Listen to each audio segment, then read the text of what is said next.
अस्सलाम वालेकुम। आज हमारा कैफ 8 रिफ्रेशर का लेक्चर नंबर 9 है, जिसमें इंशाल्लाह हम रिलेटेड पार्टी ट्रांजैक्शंस जो हैं उनको डिस्कस करेंगे कि रिलेटेड पार्टी ट्रांजैक्शंस के अंदर क्या हमारे रिस्क हैं, हमने क्लाइंट के इंटरनल कंट्रोल्स को किस तरह असेस करना है और फिर हमने अपने सब्सटेंटिव प्रोसीजर्स किस तरह अप्लाई करने हैं।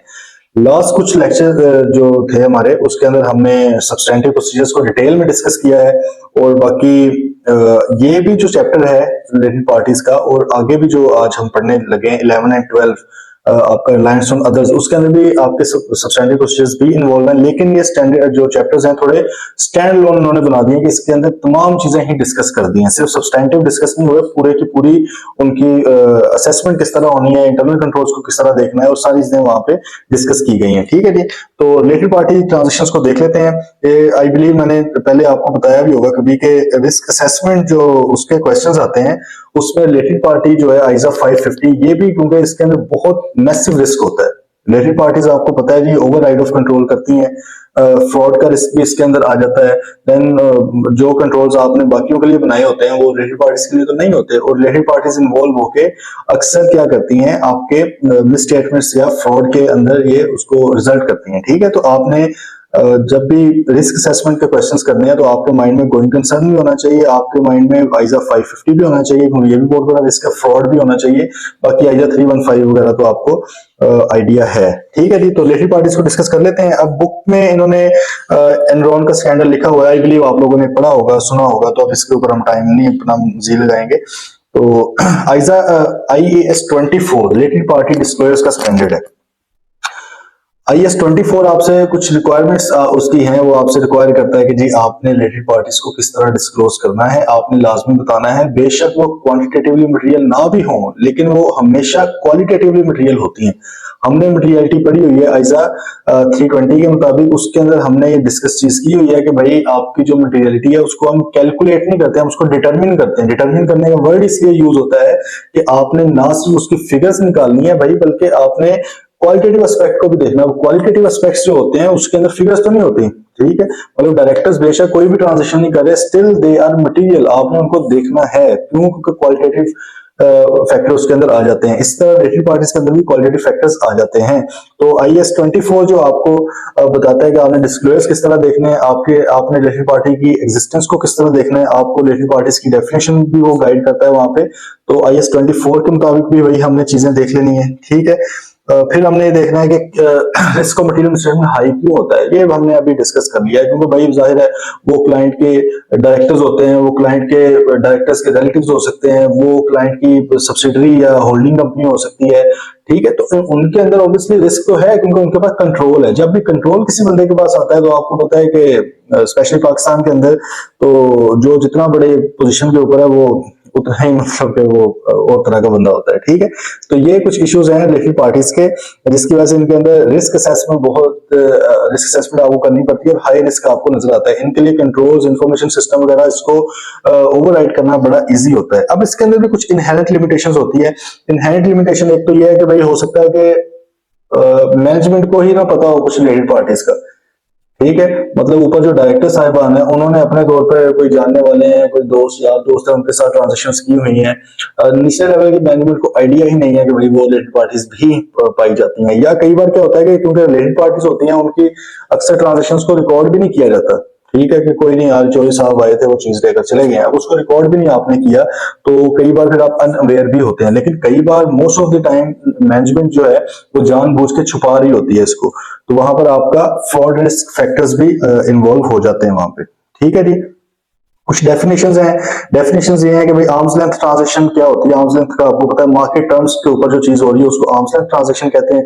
रिलेटेड पार्टी के साथ आप शायद ही शाज़ो नाज़री कोई आर्म्स लेंथ ट्रांजैक्शन करें। ठीक है, आमतौर पे कोई नहीं होती इनके साथ। अब देखें, हमने एक बार मिस स्टेटमेंट के केस में पढ़ी हुई है कि भाई मिसस्टेटमेंट्स तीन तरह की होती हैं, या तो आपने अकाउंटिंग पॉलिसी गलत उठा ली है, या आपने अकाउंटिंग पॉलिसी सही अप्लाई मतलब चूज की है लेकिन इम्प्लीमेंटेशन या उनकी जो एप्लीकेशन है वो सही नहीं हुई है, मसला या डिस्क्लोज गलत है। ठीक है, अब कई बार क्लाइंट क्या करता है अपने फाइनेंशियल स्टेटमेंट के अंदर रिलेटेड पार्टी के हवाले से बड़ा अनेखा बन के लिख देता है कि भाई हमने आर्म्स लेंथ बेसिस पर इनके साथ ट्रांजेक्शन किए हैं, जो कि लॉजिकली बात समझ नहीं आती कि भाई वो फिर आपके साथ क्यों कर रहा है। रिलेटेड पार्टी है, आपके साथ वो तभी करेगा अगर आप उसको सस्ती चीज मिलती है, अगर उसको मार्केट टर्म से हटके चीज मिलती है, अदरवाइज तो वो आपके पास क्यों है।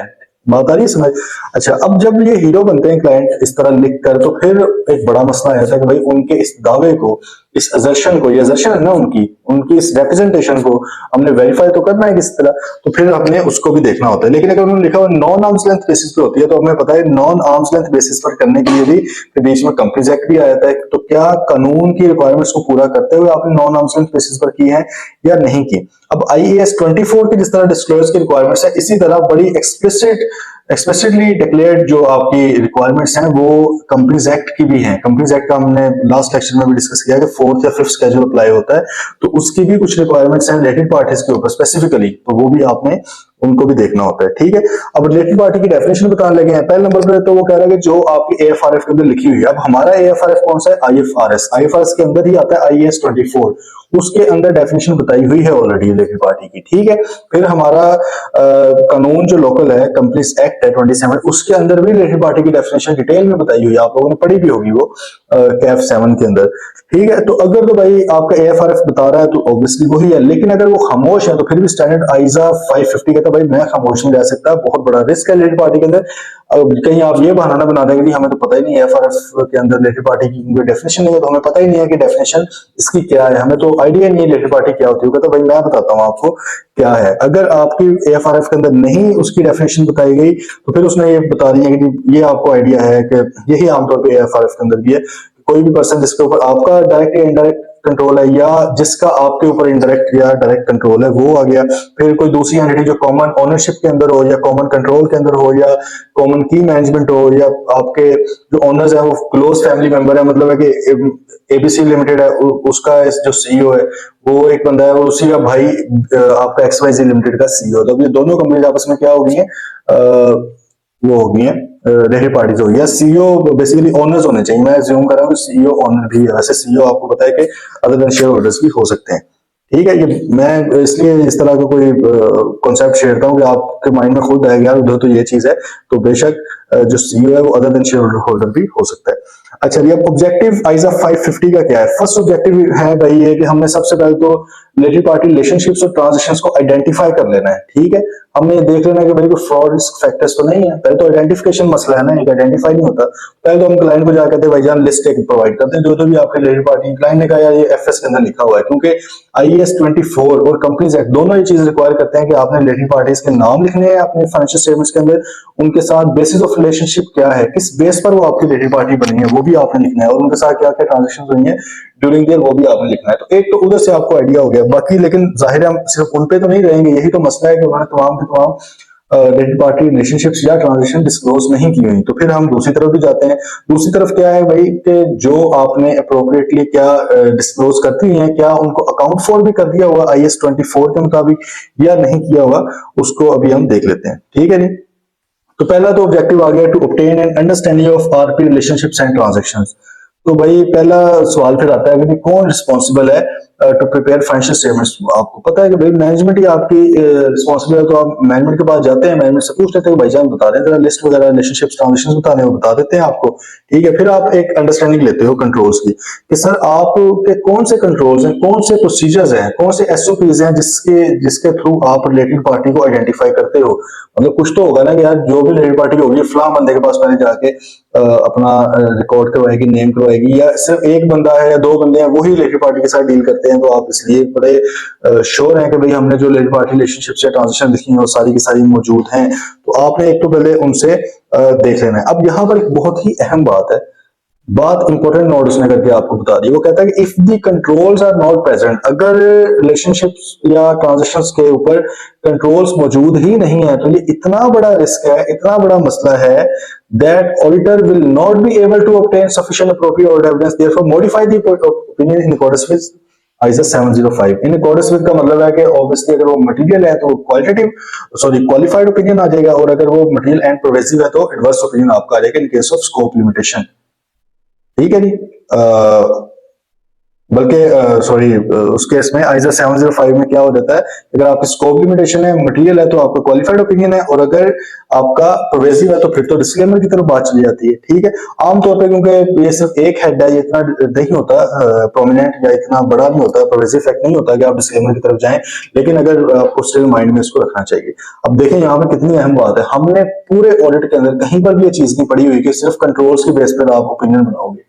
यहाँ पर है तो एक ही बात है, याद रखना आसान है। ठीक है, यहाँ पर क्या है कि अगर आपके कंट्रोल्स वीक हैं ओवर रिलेटेड पार्टी रिलेशनशिप्स या ट्रांजेक्शंस के, आप वहां से आइडेंटिफाई ही नहीं कर पा रहे कि कौन सी रिलेटेड पार्टी रिलेशनशिप्स हैं, कौन सी ट्रांजेक्शन हैं, तो भाईजान आप कि फिर इस पॉइंट के ऊपर आपकी क्वालिफिकेशन या जो डिस्क्लेमर है वो लगेगा, क्योंकि ये स्कोप लिमिटेशन लग गई है। हमें जब पता ही नहीं है कि भाई आपके कंट्रोल्स इतने ठीक भी हैं कि आपने सही वाली आइडेंटिफाई की है, हमें जब चीज ही नहीं पता उसके ऊपर प्रोसीजर क्या परफॉर्म करे, एविडेंस ही हमें मतलब क्लियर है बात।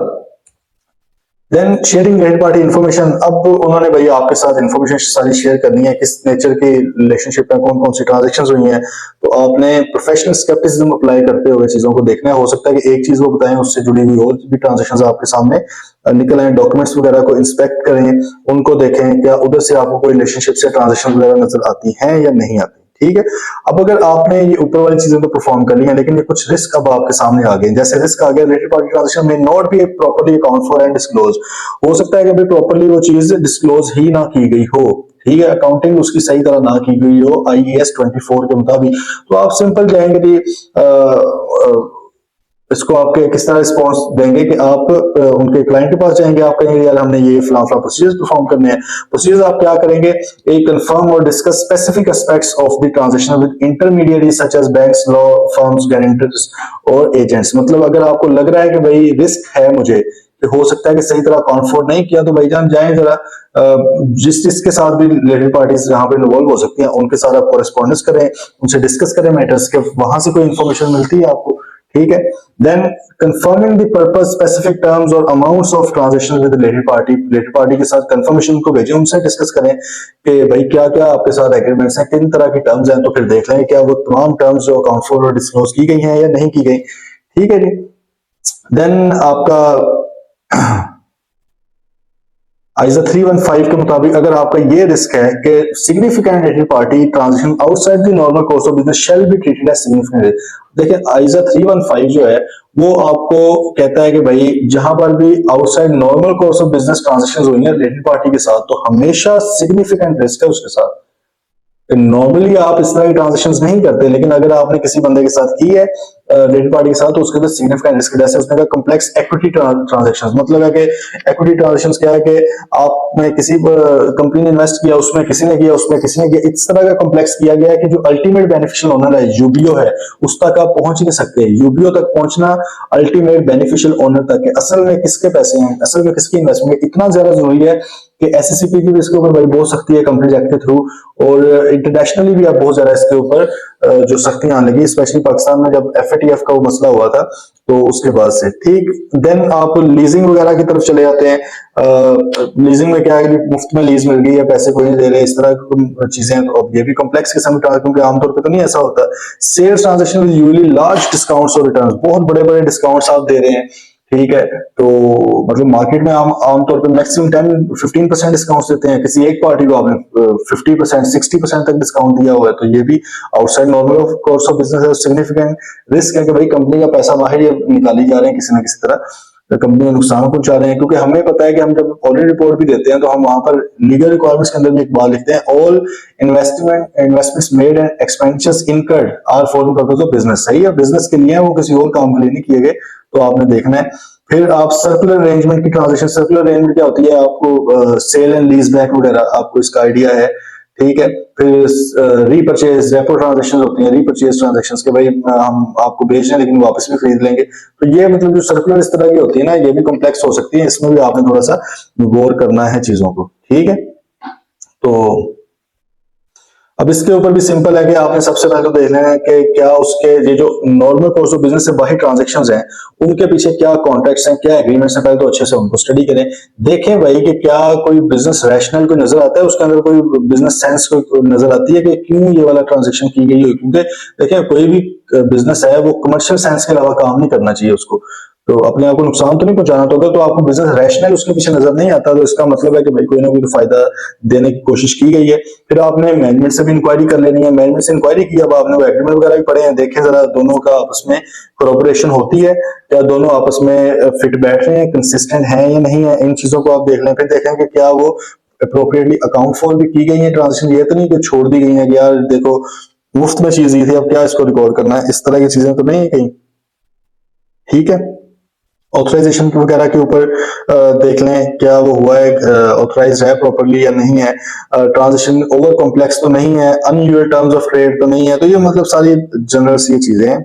इसको ना आपने थोड़ा याद ही कर लेना है, ठीक है, क्योंकि पेपर में क्वेश्चन अक्सर ही आता है कि अगर रिलेटेड पार्टी के साथ outside normal course of business transaction है तो ऑडिटर किस तरह रिस्पॉन्स देगा उस पर, तो आपने ये चीजें लिखनी है कि ये चीजें हम देखेंगे। ठीक है, अच्छा अब एक और इसका आ सकता है कि फ्रॉड रिस्क, तो भाई फ्रॉड रिस्क है तो इंक्वायरीज करेंगे, क्योंकि देखिए फ्रॉड की जो बेसिक रिस्पॉन्सिबिलिटी है, प्राइमरी रिस्पॉन्सिबिलिटी है, दैट रेस्ट विद मैनेजमेंट, वो मैनेजमेंट की रिस्पॉन्सिबिलिटी है। ठीक है, तो उनकी इंक्वायरीज वगैरह करें, आइजा 240 में हमने डिटेल में डिस्कस चीजें की हुई हैं कि आप उनसे इंक्वायरीज डिफरेंट करते हैं, क्वेश्चंस उनसे फिल करें, सवाल उनसे पूछें, ज्यादा से ज्यादा उनसे पूछें कि भाई कोई फ्रॉड हुआ तो नहीं है, आपको कोई शक तो नहीं है कि कोई फ्रॉड होगा, इस तरह की चीजें सारी उनसे क्लियरेंस लें। ठीक है, then transaction with related party may not have been identified और डिस्क्लोज बाय मैनेजमेंट, एक बहुत बड़ा मसला यह है कि भाई हो सकता है मैनेजमेंट ने बताई ही ना हो, तो यहां पर फिर आप ये एक रिस्क है तो उसको भी जाहिर है रिस्पॉन्स करना है, तो इसका क्या हल हो सकता है, तो आप कोरेस्पॉन्डेंस देखें, बैंक कंफर्मेशन देखें, बैंक्स के अंदर कोई ऐसी इन्फॉर्मेशन आ जाए, लीगल एडवाइजर के साथ कोई इन्फॉर्मेशन आ जाए, कोई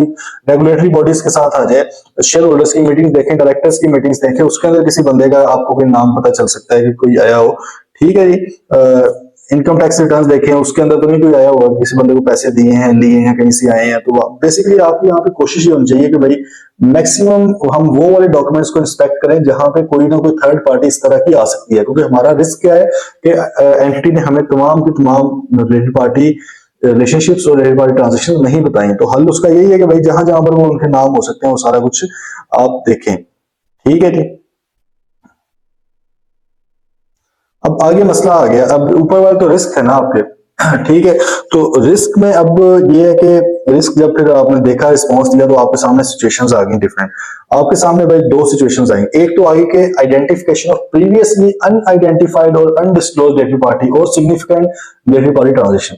भाई आपने जब रिस्क आपके थे, रिस्क के ऊपर आपने रिस्पॉन्स दिया, प्रोसीजर अप्लाई किए, अब वहां से रिजल्ट में आपको रिस्क आपको कुछ जो शक थे वो पक में बदल गए और जो शक थे वो खत्म हो गए। ठीक है, अब आप दो तरह के सिचुएशन पे पहुंचे, एक आपको नजर आया कि भाई इन्होंने वाकई कोई रिलेटेड पार्टी रिलेशनशिप या ट्रांजेक्शन डिस्क्लोज नहीं की थी या कोई सिग्निफिकेंट ट्रांजेक्शन डिस्क्लोज नहीं की थी, तो अब ये आपकी सिचुएशन, आप इसके ऊपर क्या किया जाए, भाई फौरन भाग के जाए और अपनी एंगेजमेंट टीम को बता दें कि भाई ये तीन बंदे मिल गए हैं, ये पहले दिन इन्होंने बताए हुए थे, अब इनके ऊपर ज्यादा गौर करें, अगर आपने तीन बंदों के नाम पहले कहीं पे देखे हुए हैं अपने किसी भी ऑडिट वर्किंग पेपर के अंदर, अपने ऑडिट प्रोसीजर्स के अंदर, दोबारा जाके जरा इसको रिलेटेड पार्टी के एंगल से आप देखें। ठीक है, मैनेजमेंट के पास पहुंच जाके भाईजान पहले तो ये बताएं कि बताया क्यों नहीं आपने, देखें कितने बुरे हैं आपके, अगर वहां पे मैनेजमेंट कहती थी हमारे कंट्रोल्स ही वीक है हमें पता ही नहीं चलता, तो आपको पता है फिर आपने उनके साथ क्या करना है, आप उन्हें कहेंगे भाई आईजा 705 के मुताबिक या तो आपके ऊपर क्वालिफिकेशन लगेगी या डिस्क्लेमर लगेगा जो भी आपका उस वक्त का है। ठीक है, तो लेकिन अगर वो बता देते हैं कि जी ये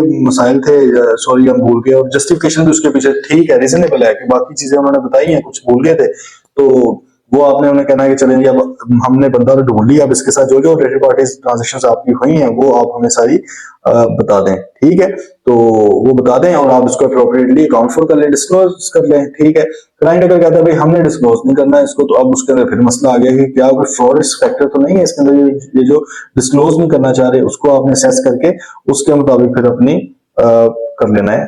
ठीक है जी, दूसरी सिचुएशन क्या है, identify significant transaction outside entities normal course of business. अब आपको रिलेटेड पार्टी तो नहीं अभी मिली, लेकिन आपने कोई ऐसी ट्रांजेक्शन ढूंढ ली है जो outside normal course of business है, क्योंकि आइजा 315 ये कहता है कि outside normal course of business वाली ट्रांजेक्शंस को भी आपने देखना है, हो सकता है इसके अंदर रिलेटेड पार्टी इन्वॉल्व हो, अगर रिलेटेड पार्टी इन्वॉल्व हुई तो भाईजान उसके अंदर सिग्निफिकेंट रिस्क है। तो आपने simple outside normal course of business transaction देखी, उसके ऊपर आप नेचर देखें, उसकी अंडरस्टैंडिंग ले और चेक करेंगे क्या उसके अंदर रिलेटेड पार्टी इन्वॉल्व है या नहीं है। अगर रिलेटेड पार्टी इन्वॉल्व निकल आई तो फिर ये सिचुएशन 1 के मुताबिक हो जाएगा ना काम, क्योंकि उन्होंने तो आपको बताया ही नहीं था इस ट्रांजेक्शन का, तो आप फिर उसके मुताबिक आगे से रिप्लाई उनको करेंगे। ठीक है, अब नीचे बात आएगी the evaluation of accounting for and disclosure of identified related party relationships. ठीक है, मतलब ऑलरेडी पहले से आइडेंटिफाइड थे, अब आपने क्या करना है, after performing procedures the auditor shall evaluate in forming an opinion in accordance with IS 700 आपको अनमॉडिफाइड ओपिनियन का कहता है। मतलब है कि अगर तो आपकी जो रिलेटेड पार्टी रिलेशनशिप्स और ट्रांजैक्शंस बिल्कुल ठीक है, क्लाइंट ने आइडेंटिफाई भी की हुई थी, क्लाइंट ने उसको अप्रोप्रिएटली अकाउंट फॉर भी किया हुआ है, डिस्क्लोज भी किया हुआ है, तो बेहतरीन है, फिर तो सही। अनआइडेंटिफाइड आप उस पर करते हैं। लेकिन अगर मसला ये आ जाए कि भाई आपका जो ठीक नहीं है, उन्होंने मतलब उसके मुताबिक नहीं दिया हुआ, तो आपको फिर आइडिया है कि आपने किधर चले जाना है, आपने फौरन आईजा 705 के मुताबिक उसके ऊपर क्वालिफिकेशन वगैरह आपकी लग जाएगी। ठीक है, मतलब है अगर तो उन्होंने आइडेंटिफाई भी किया हुआ था, आपको बताया, लेकिन अकाउंट फॉर अकाउंटिंग उसकी सही नहीं की, जब आपने सही करने का बोला वो भी नहीं करेगी, तो मिस स्टेटमेंट है ना, क्योंकि अकाउंटिंग पॉलिसी आपकी गलत होगी। लेकिन अगर आइडेंटिफाई ही नहीं हो पा रही, तो यहाँ पर स्कोप लिमिटेशन आ जाती है, वो भी आपको पता है कि आपने 705 के ऊपर उसके ऊपर दे देना है। ठीक है, देन आपने रिटर्न रिप्रेजेंटेशंस भी कुछ ले लेनी है। Written representation chapter 14 I believe, उसके अंदर हम इसको डिस्कस कर लेंगे। जब रिपोर्ट को करना है, फाइनल प्रोसीजर्स को करना है, तो वहां पर आईजा 580 रिटर्न रिप्रेजेंटेशंस वही है कि आपने जो वो बोल रहा है क्लाइंट, आपने लिखवा के भी ले लेना है कि भाई आपने सारी रिस्क असेसमेंट की थी, रिलेटेड पार्टी की तमाम जिम्मेदारी आप ले रहे हैं रिलेटेड पार्टी को डिस्क्लोज करने की, क्या आपने तमाम related party transactions relationships appropriately account for disclose किए हैं, कोई चीज रह तो नहीं गई। तो नॉर्मल कोर्स ऑफ बिजनेस से बाहर की एंटिटी है, वो जो ट्रांजैक्शंस हैं वो कोई रिलेटेड पार्टी के साथ तो नहीं हुई, अगर हुई है तो वो आपने अप्रोप्रिएटली अकाउंट फॉर डिस्क्लोज की है। ये सारी भाई आपने चीजें उनसे लिखवा भी लेनी है। जाहिर है उन्होंने जुबानी कलामी बताई होगी, लेकिन स्टिल रिटर्न रिप्रेजेंटेशन लेटर जो होगा आपका, उसके अंदर आपने इनको लिखवा भी लेना है। ठीक है, अब ये नीचे बात आ गई जो मैंने ऑलरेडी आपको कही थी कि अगर एंटिटी हीरो बनी है और उसने भाई अपने फाइनेंशियल स्टेटमेंट्स में लिखा हुआ है कि हमने रिलेटेड पार्टी ट्रांजैक्शंस किए आर्म्स लेंथ बेसिस पे, तो भाई फिर उसको भी तो चेक करना पड़ेगा, उनको भी देखें। वो आप किस तरह देखते हैं, आप सिंपल सी बात है कि उनके साथ जो ट्रांजेक्शन हुई आप देखें, मार्केट के अंदर आप बाकी लोगों के साथ किस तरह करते हैं, कंपेयर करके देखें। ठीक है, अगर कोई चीजें बेची हैं, कोई बिल्डिंग्स वगैरह बेची हैं, कोई लैंड बेची है, प्रॉपर्टी बेची है, इस तरह की या खरीदी है, तो आप देख रहे हैं मार्केट वैल्यू के मुताबिक हुआ है, क्योंकि उस केस में आप आमतौर पर तो नहीं करते होंगे ना, आपका बिजनेस ही नहीं है जमीनें या बिल्डिंग्स वगैरह बेचने खरीदने का, तो फिर आप क्या करते हैं, किसी एक्सपर्ट को इन्वॉल्व कर लें। पहले तो अगर मैनेजमेंट ने अपना एक्सपर्ट इन्वॉल्व किया हुआ था, तो फिर से वही बात है, आईसा 500 पैरा 9 सही है, वो आपने अप्लाई कर देना है कि उसकी कॉम्पिटेंस, कैपेबिलिटी और ऑब्जेक्टिविटी को देखना है। लेकिन अगर उन्होंने नहीं भी इन्वॉल्व किया, तो अपना एक्सपर्ट, ऑडिटर एक्सपर्ट उसमें यूज करें, उसके मुताबिक आप देखें कि किस तरह क्या वो सही मार्केट वैल्यू के ऊपर हुआ है। ठीक है, मैनेजमेंट का जो प्रोसेस है, के हम अपने एजर्शंस को किस तरह सपोर्ट करते हैं, एजर्शन उसकी वही के टर्म, मार्केट टर्म्स के ऊपर हुआ है, प्रोसेस देखें कि भाई वो किस तरह ये इस चीज को इंश्योर करते हैं कि वो रिलेटेड पार्टी के साथ हमेशा मार्केट टर्म्स के ऊपर काम करते हैं, क्योंकि लॉजिकली ये पॉसिबल नहीं होती है चीज। ठीक है, अब ये नीचे ना लिंकिंग थोड़ी सी बताई हुई है आपको, आईजा 240 के साथ भी इसका लिंक है। रिलेटेड पार्टी हम फ्रॉडलेंट फाइनेंशियल रिपोर्टिंग, हमें पता है कि मैनेजमेंट ओवरराइड ऑफ कंट्रोल ये करते हैं, तो ये हो सकती है। आईजा 315 के साथ भी की हुई, हमने ऑलरेडी डिस्कस किया है कि आईजा 315 ये कहता है कि भाई अगर सिग्निफिकेंट ट्रांजैक्शंस हुई है रिलेटेड पार्टी के साथ, तो ये बहुत बड़ा रिस्क है, इसको आपने रिस्क समझना है। देन आईजा 705 के साथ हमारा ताल्लुक इसका किस तरह है, आईजा 705 ये कहता है कि अगर कंट्रोल्स ही मौजूद नहीं है या वो इनइफेक्टिव है, कि आप सफिशिएंट अप्रोप्रिएट ऑर्डर एविडेंस नहीं ले सकते इसके ऊपर, तो इनकी आइडेंटिफिकेशन के ऊपर, ठीक है, तो फिर आपने क्वालिफाइड ओपिनियन या डिस्क्लेमर जो भी आईजा 705 के मुताबिक वो दे देना है। और अगर ट्रांजैक्शंस अप्रोप्रिएटली अकाउंट फॉर या डिस्क्लोज नहीं की गई होंगी एज पर आईएस 24, ठीक है, और एज पर कंपनीज एक्ट भी अब मैंने आपको बता दिया, तो आपने उस केस में भी फिर क्या होता है, वो मिस स्टेटमेंट के अंदर चीज आ जाती है। ठीक हो गया, ये था जी आपका रिलेटेड पार्टी।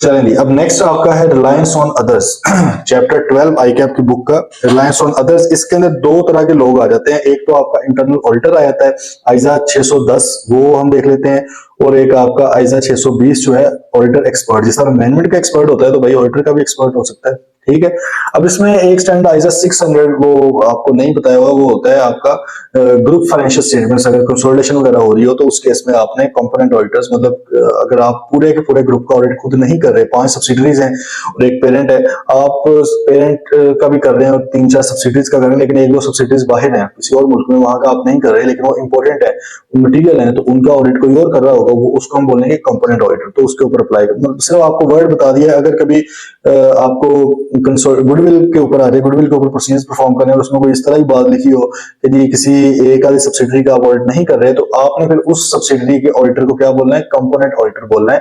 और आपने कहना है कि उससे भी हमने फिर एविडेंस लेने हैं, उसकी भी पहले वही जो ऑडिटर एक्सपर्ट या मैनेजमेंट एक्सपर्ट के ऊपर होता है कि उसकी कॉम्पिटेंस, कैपेबिलिटी, ऑब्जेक्टिविटी देखनी है, तो आपने वो चीजें अप्लाई, मतलब जनरल सा थोड़ा सा आपको मैंने बता दिया, बस इतना बहुत है फिलहाल।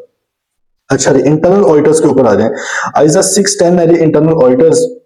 इनका आमतौर पे काम क्या होता है कि आपके प्री ऑडिट्स करते हैं, ये मतलब क्लाइंट का अपना इंटरनल ऑडिटर है, ठीक है।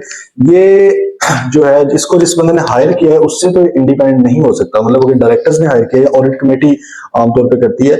अगर इसमें थोड़ा सा मैं आपको बता दूं कि लिस्टेड कंपनी जो है उनके अंदर इंटरनल ऑडिटर का होना मस्ट है, लाजमी है, लेकिन अदर देन लिस्टेड कंपनीज के लिए लाजमी नहीं है।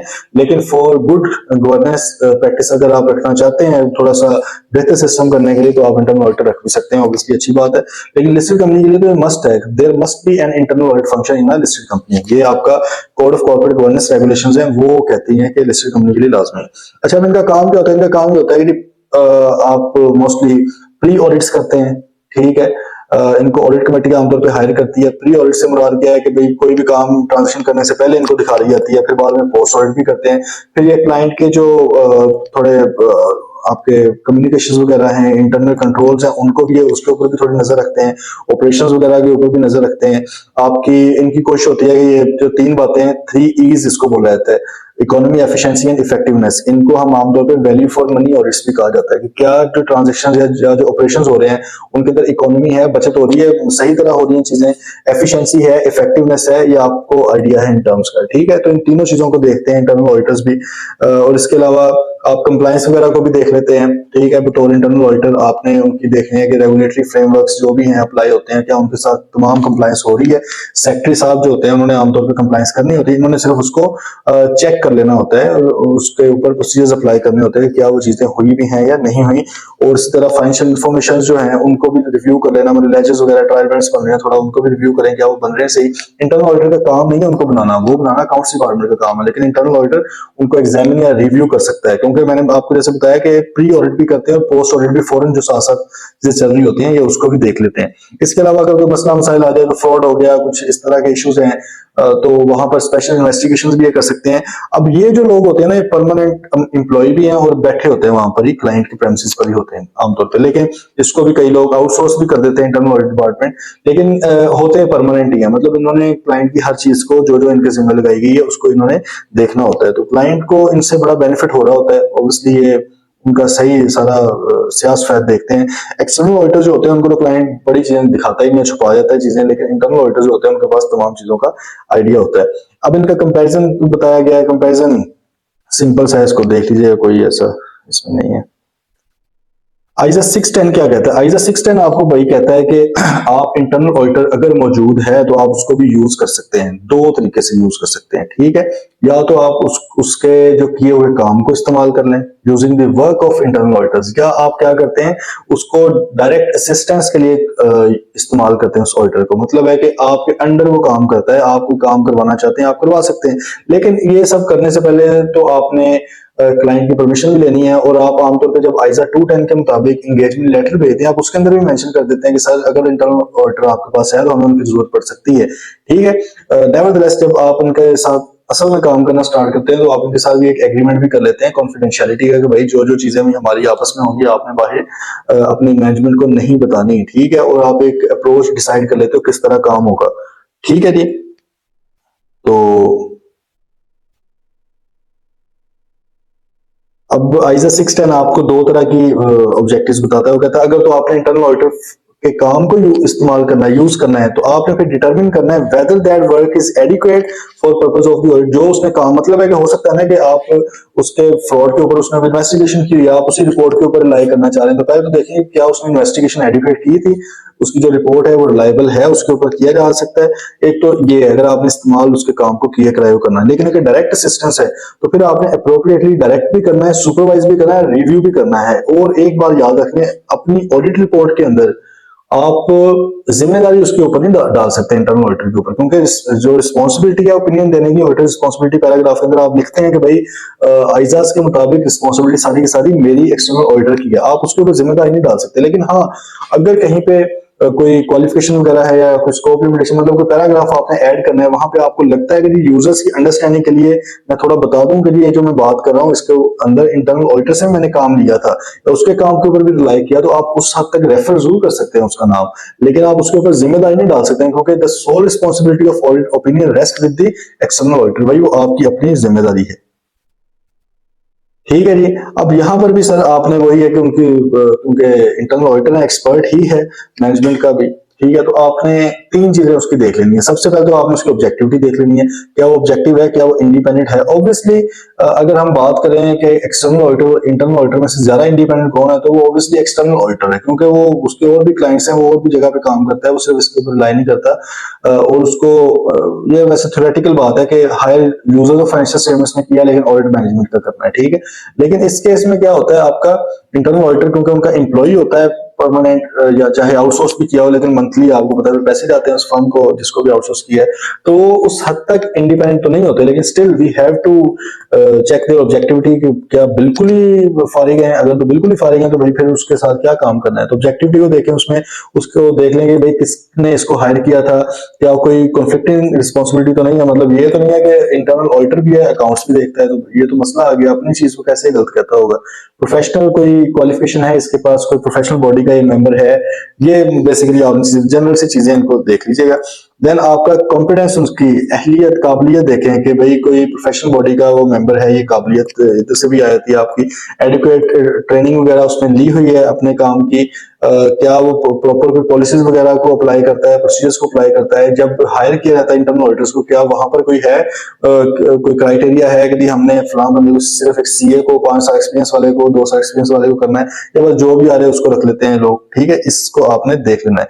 उसके बाद उसके काम करने की क्या कोई सिस्टमेटिक और डिसिप्लिन अप्रोच है, हैphazardly बस लगा रहता है, जहां से जो चीज मिल गई उसको उसके मुताबिक काम कर लिया, क्योंकि देखें डिसिप्लिन अप्रोच हो उसको आपने स्टडी करना है। अगर ऑडिटर उस अप्रोच के साथ मुत्तफिक है, सेटिस्फाई है कि भाई क्या ये अप्रोच बिल्कुल ठीक है, फिर ही हम उसके ऊपर रिलाई करेंगे, ठीक है, तो ये भी देखना थोड़ा सा जरूरी है।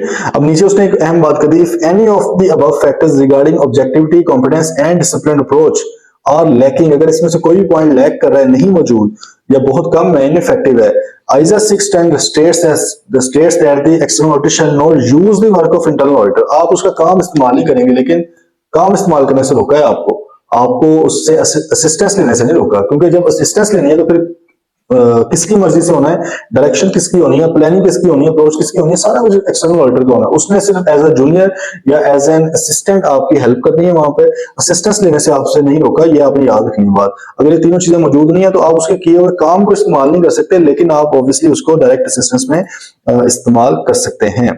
अब यहाँ पे एग्जांपल्स दिए हैं वर्क ऑफ इंटरनल ऑडिटर कौन कौन से आप कर सकते हैं, उसकी इंटरनल कंट्रोल्स की टेस्टिंग है, टीओसीज है, उसको आप यूज कर सकते हैं। Substantive procedures involving limited judgment, यहाँ पे कम जजमेंट इन्वॉल्व है, वो प्रोसीजर उसने, क्योंकि ज्यादा जजमेंट वाला तो भाई फिर वही बात आई कि प्रोफेशनल जजमेंट अप्लाई करना और ओपिनियन देना आपकी जिम्मेदारी है, आप उसके साथ देना रहे, मतलब कोई रीजनेबलनेस ऑफ एस्टिमेट्स को देखना, और एस्टिमेट्स के अंदर आपको पता है बहुत ज्यादा जजमेंट इन्वॉल्व होती है। अब आप कहेंगे कि आप भाईजान कर लें सारा काम, मेरी जो मेहनत मजदूरी है वो आप करें, तो ये गलत है, वो आप नहीं करवा सकते।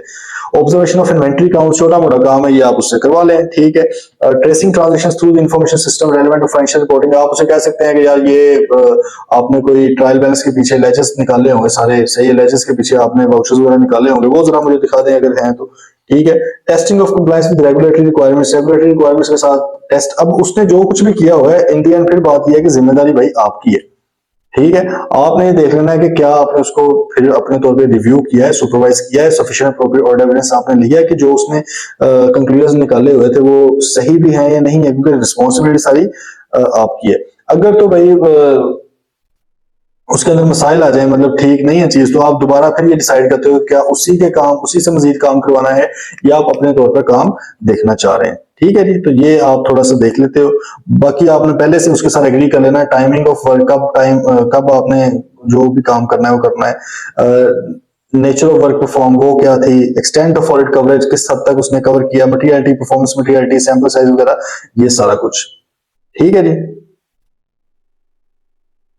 Documentation ISA 230 simple as it is, वो क्या कहता है कि जी जो जो आपने काम करवाए हैं उसके साथ मिलके किए हैं, रेलिवेंट प्रोसीजर जो भी आपने अप्लाई किया आपने उसको सिंपल डॉक्यूमेंट कर लेना। मतलब अगर हम इसकी बात करें, आप खुद सोचें कि हमने क्या किया जी ऑब्जेक्टिव्स के मुताबिक, हमने उसके पहले तो देख लिया कि ऑब्जेक्टिविटी, कॉम्पिटेंस, डिसिप्लिन अप्रोच है, भाई उसको डॉक्यूमेंट कर लो कि क्या वो चीजें वाकई हैं भी या नहीं है, ठीक है। फिर आप उसमें देख लें कि जी आपने जो उसका काम इस्तेमाल किया है उसके ऊपर आपने किस तरह सफिशिएंट अप्रोप्रिएट ऑर्डर लिया है, तो वो आप उसको डॉक्यूमेंट कर लें चीजों को। ऑडिट प्रोसीजर्स आपने कौन से अप्लाई किए थे उसके काम के ऊपर, तो आप ये चीजें डॉक्यूमेंट कर लें। अब दूसरी चीज आ गई डायरेक्ट असिस्टेंस।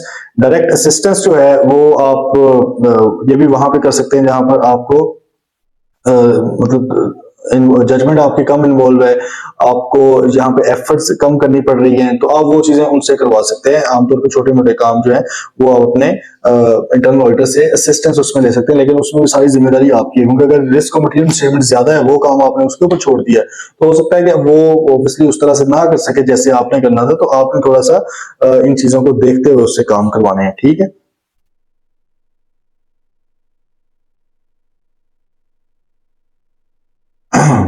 अब ये इन्होंने स्पेसिफिकली आपको 4 तरह के प्रोसीजर्स मना कर दिए कि आपने ये डायरेक्ट असिस्टेंस में नहीं लेकर आने। कौन से? आईजा 610 precludes the use of internal audit to perform direct assistance procedures that are as follow। ये काम करने से रोक देता है। डिस्कशन ऑफ फ्रॉड रिस्क, भाई उनके साथ डिस्कशन ना करो, क्योंकि वो मैनेजमेंट का बंदा है भाई। आप उनके साथ मतलब उनके साथ आप इस हद तक डिस्कशन करो कि कोई इंक्वायरीज करो, उनसे चीजें पूछो, लेकिन आपने अपने क्या प्रोसीजर्स अप्लाई करने हैं उसके ऊपर ये उनके साथ ना डिस्कस करो, ठीक है। Then determination of unannounced audit procedures, ये भी वही बात है कि आईजा 240 फ्रॉड रिस्क आपसे ये कहता है कि भाई आपने unexpected audit procedures, unpredictable procedures आपने अप्लाई करने हैं, तो आप पहले उसे बता दो यार देखिए कल हम ये करने वाले हैं, तो वो तो पहले जाके बता देगा कि सर ये डाटा जरा सीधा कर लो। ये आपने उसके साथ डिस्कस नहीं करना, अपनी टीम के साथ करें। Amount of judgment involve in risk material statement, ये भाई आपने उनसे नहीं करवाना कि इसमें कितनी जजमेंट इन्वॉल्व है, रिस्क मटेरियल स्टेटमेंट कितना ज्यादा है चीजों के अंदर, ये आपने अपने हद तक रखना है, उससे सिर्फ काम करवाएं, ठीक है। देन आइजा 505 के मुताबिक external auditor is required to maintain control, क्योंकि एक्सटर्नल कंफर्मेशंस के ऊपर कंट्रोल हमारा होना चाहिए, ठीक है, हमने पढ़ा हुआ है आइजा 505 के अंदर। तो भाई आप एक्सटर्नल कंफर्मेशंस उनसे नहीं भिजवा सकते, ठीक है। हाँ ये है कि जब कंफर्मेशन का रिप्लाई आएंगे तो आप ये कह सकते हैं यार ये इधर से देख के जरा एक्सेल की शीट में लिखते जाओ, इस हद तक कर लो। लेकिन अगर आप कहोगे जी तुम ही भेजो कंफर्मेशन और अपना ही एड्रेस बता दो तुम्हारे पास ही आए, तो ये दैट्स अ रॉन्ग प्रैक्टिस, ये आपने नहीं करना, ठीक है जी। तो ये बाकी हमने एग्रीमेंट वगैरह की बात कर ली है डिस्कस।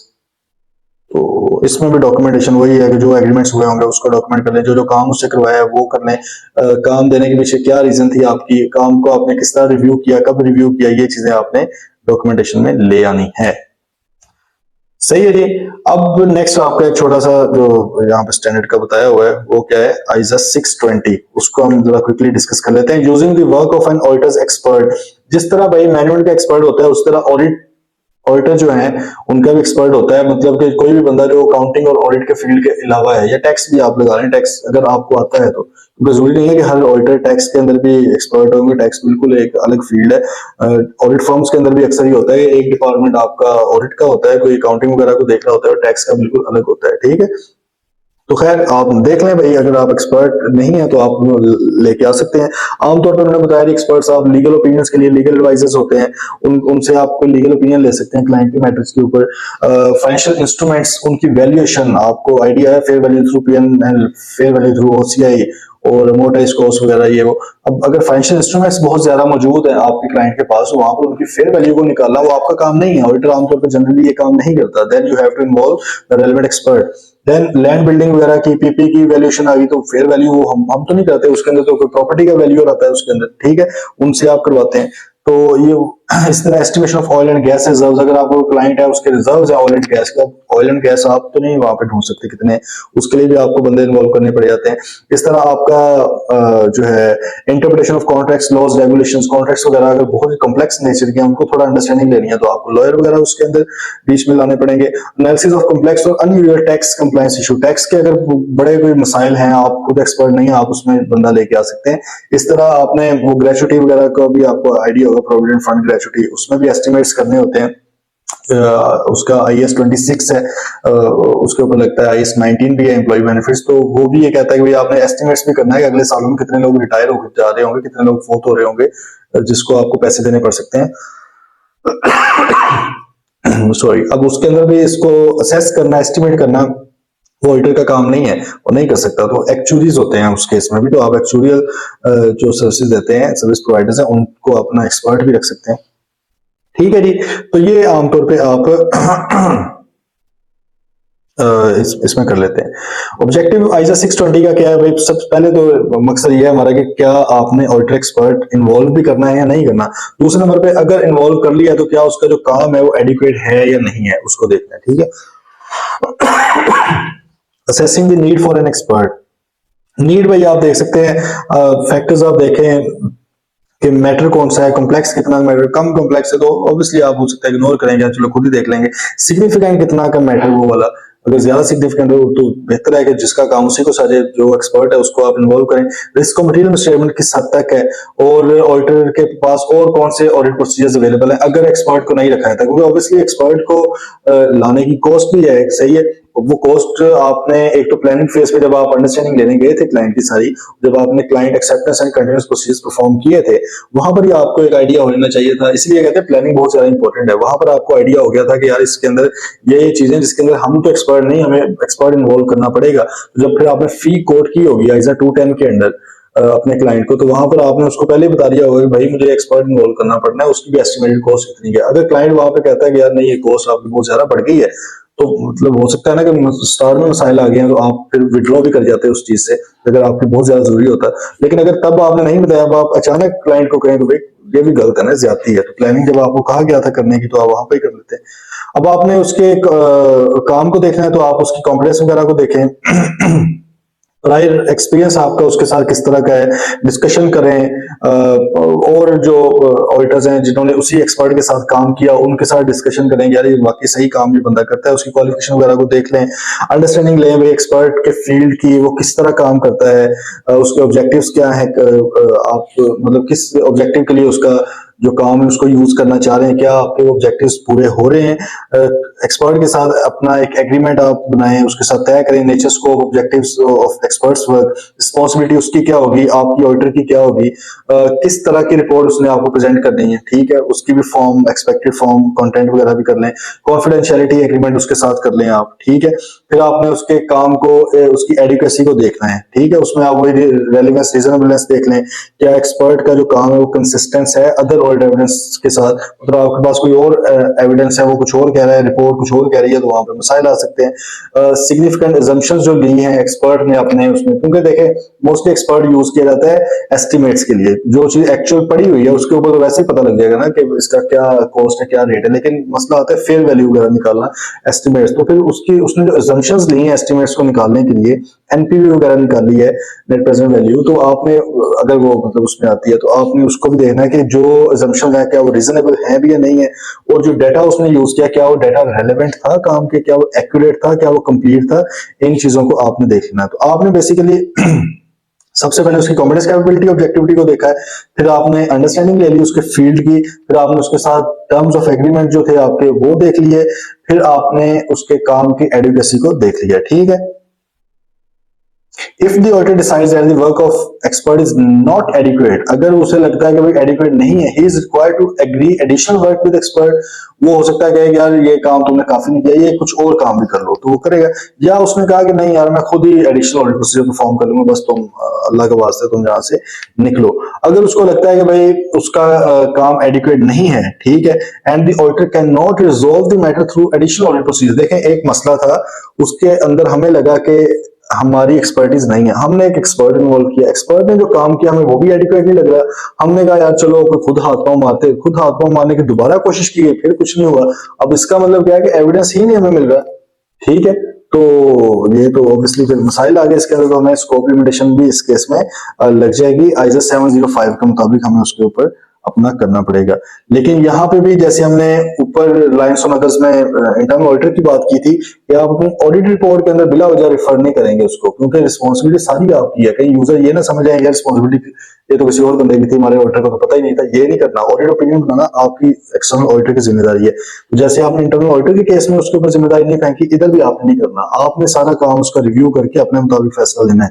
ठीक है जी, चलें, ये था जी आपका चैप्टर 12 भी हो गया। तो आज के लेक्चर में 11 एंड 12 हमने डिस्कस कर लिए। इंशाल्लाह नेक्स्ट लेक्चर में हम होपफुली चैप्टर 14 जो है आपका, जिसमें रिटन रिप्रेजेंटेशन, गोइंग कंसर्न वगैरह को हम डिस्कस कर लेंगे, फाइनल एनालिटिकल प्रोसीजर्स को डिस्कस कर लेंगे, और फिर उनके मुताबिक रिपोर्ट के ऊपर क्या इंपैक्ट्स हैं उनको आइजा 700 और 705, 706, 701 कैम, यही आई बिलीव 710 और 20 तो नहीं आपके इधर, तो इन चीजों को हमें डिस्कस करना है।